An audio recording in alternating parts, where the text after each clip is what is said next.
What is demand generation marketing?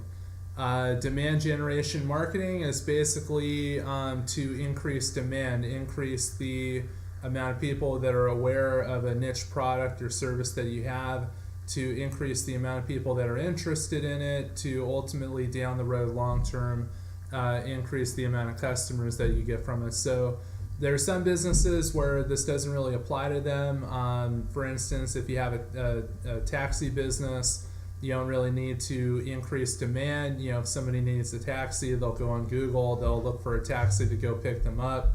And then there are other then if you have a restaurant, you don't really need to increase demand for that, because if people are hungry, they're going to look for somewhere to eat.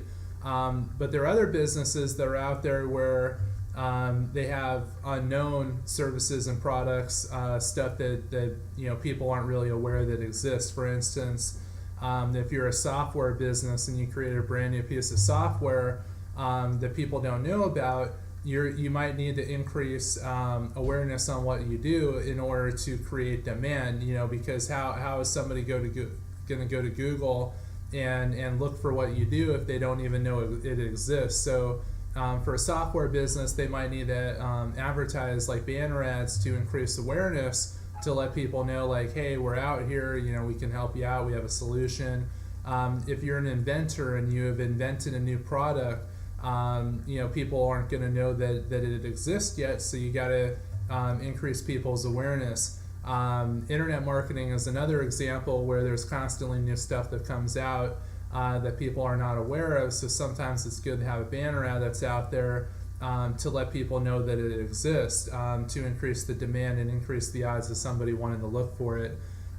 So that's what demand generation marketing is. That's what it does.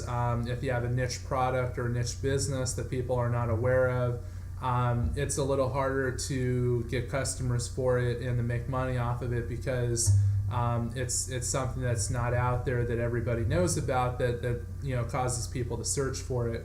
Apple is really famous for their demand generation marketing, because they come up with a bunch of products that never existed before, so they had to do more work to make people aware that the product exists and that they should want it. And after that happens, then there's more people that search for it and want to buy it. But first they had to do the initial legwork and just letting people know that it existed. So for some businesses that are out there, especially startups that are starting something brand new that people don't know of, you're going to have to do a little bit of extra work in the beginning to make people aware that your product exists and that it's cool and that they need it, and that they would want to spend their money on